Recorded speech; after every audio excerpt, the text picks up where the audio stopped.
जब जब पाप बढ़ा धरती पर, हुई धर्म की ग्लानि भारी। तब तब आए भारत में, तब तब आए भारत में, हे परम पिता शिव स्वस्ति तुम्हारी। जब जब पाप बढ़ा धरती पर, हुई धर्म की ग्लानि भारी। श्रीमद् भगवद गीता में 18वें अध्याय में यह स्पष्ट लिखा हुआ है कि 3 प्रकार की बुद्धि होती है, एक सतो, रजो और तीसरी तमो। यहाँ जो भी सभा में बैठे हैं, अवश्य ही हमारा विश्वास है कि आप सब सतो बुद्धि हैं, क्योंकि हम सब के पास विवेक है। वैसे तो बहुत सारे विद्वानों ने भी ये कहा कि यह गीता युद्ध सूक्ष्म अहिंसक युद्ध है, जिसको रूपक अलंकार के द्वारा स्थूल रूप दिखा दिया है। लेकिन चलिए आप हमारे साथ यात्रा करना। जब हम किसी चीज को देखते हैं, विजुलाइज करते हैं, तो बहुत सुंदर हमको अनुभव होता है। तो चलिए हम उस गीता शास्त्र के अंदर चलते हैं।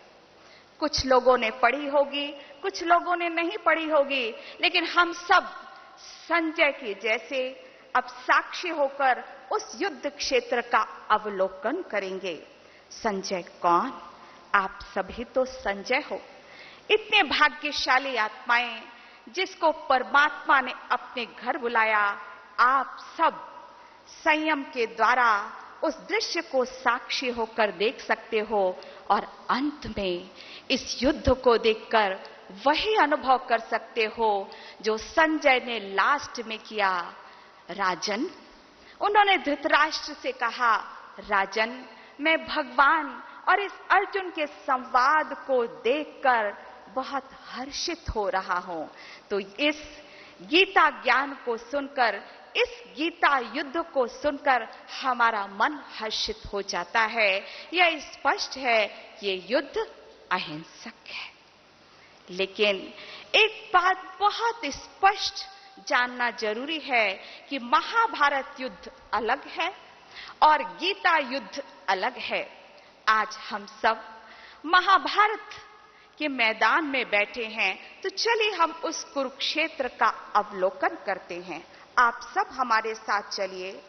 तो वो धर्म क्षेत्र कौन सा है? जो पहला श्लोक है, धर्म क्षेत्रे कुरुक्षेत्रे संवेता युवत्सः मामका पांडवश्चैव किम कुर्वतम संजय।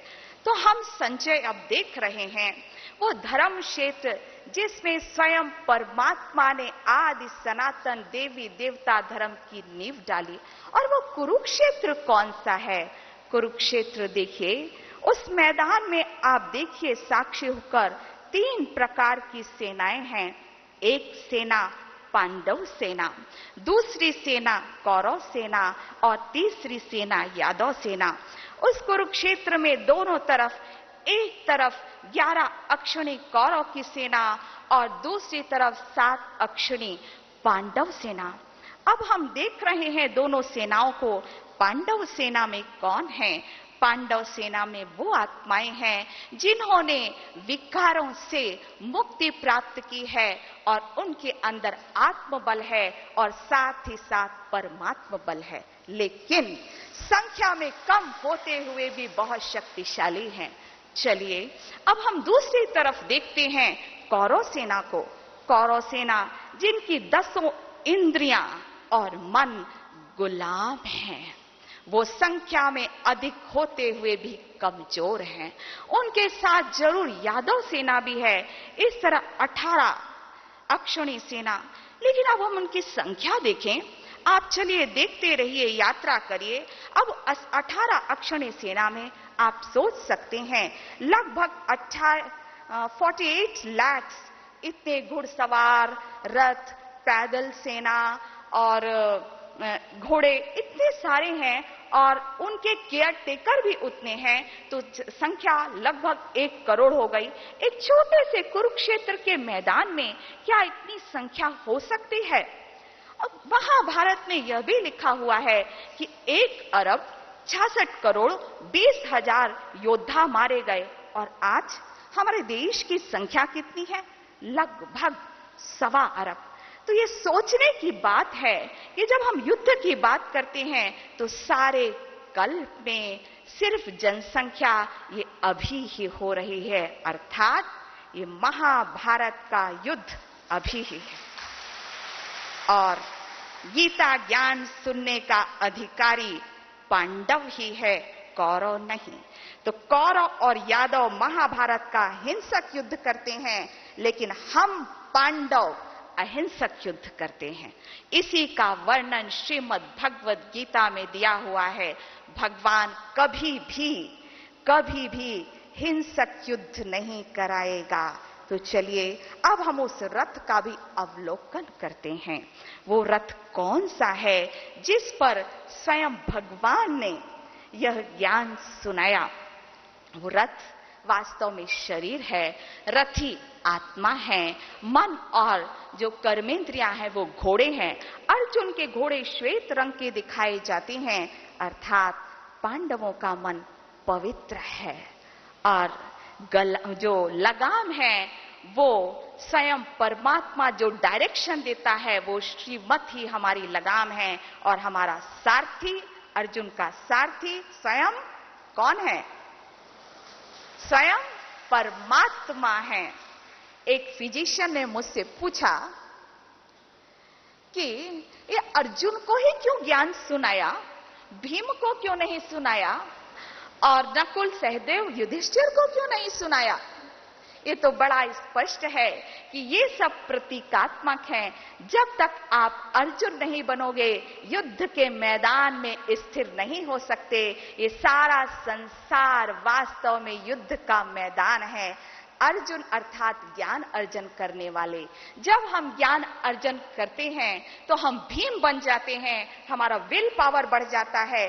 तभी हमारे अंदर इतनी शक्ति आती है कि हम नकुल बन जाते हैं, अर्थात परमात्मा जो श्रीमत देता है उन मर्यादाओं का पूरा पालन कर सकते हैं और स्वर्ग स्थापना के कार्य में सहयोग भी देते हैं। और तब हम धर्मराज युधिष्ठिर बन जाते हैं, अर्थात स्वधर्म से हम अपने ऊपर राज्य करते हैं और स्थित प्रज्ञ बन जाते हैं। गीता यही सिखाती है। तो गीता युद्ध वास्तव में अहिंसक है। चलिए अब हम और आगे इस यात्रा पर बढ़ें। इस यात्रा पर भगवान ने हमें यह भी सिखाया कि आपको युद्ध कैसे करना है, अध्याय 2 में।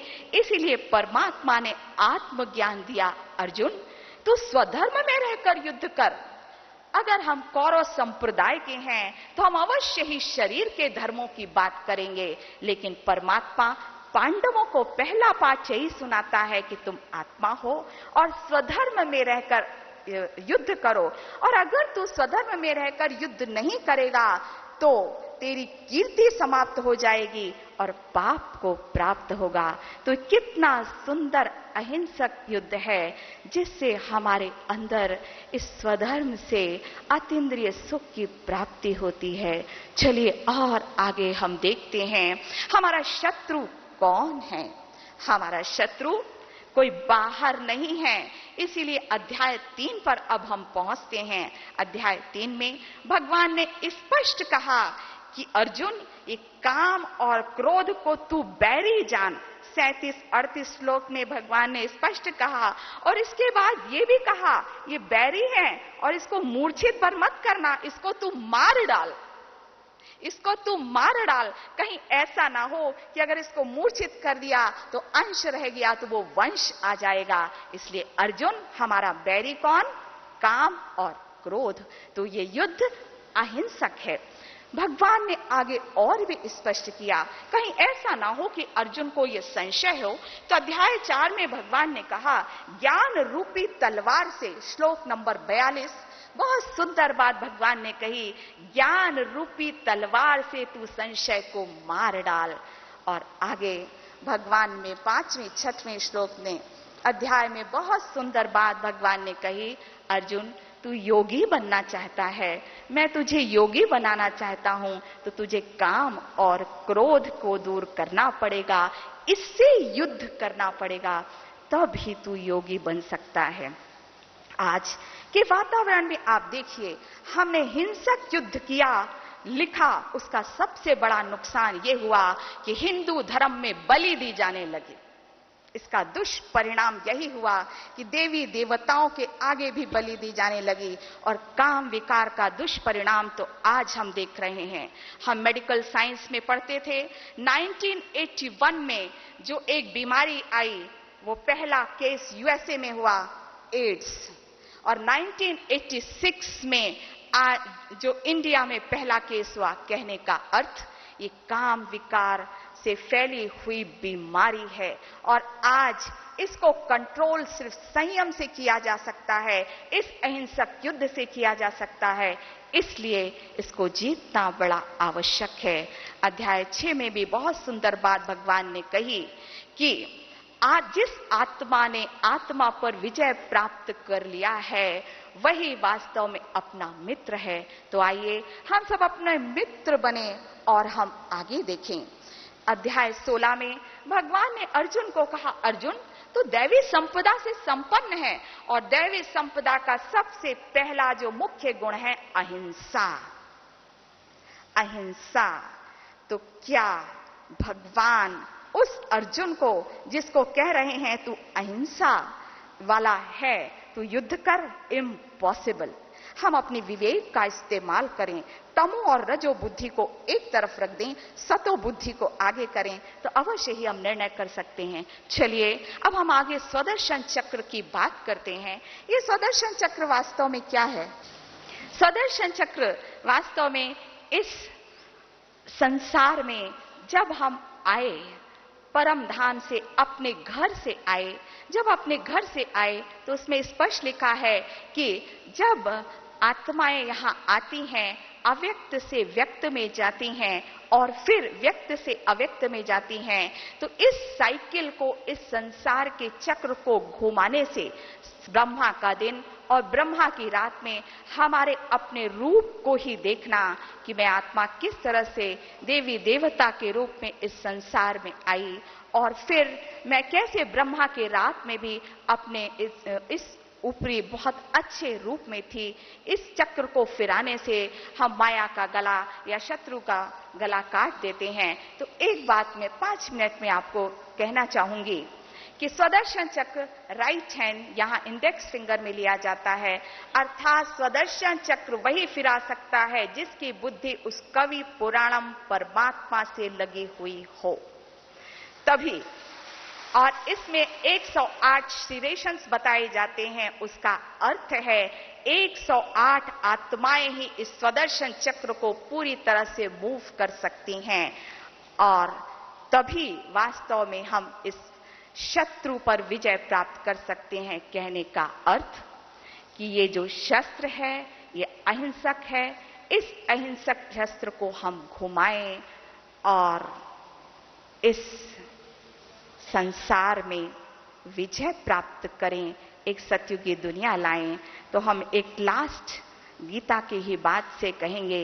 भगवान ने ये कहा कि मैंने तुझे गुह्य से गुह्य बातें सुना दी, अब निर्णय तेरे ऊपर है। तो आप सब निर्णय करिए। धन्यवाद। ओम शांति।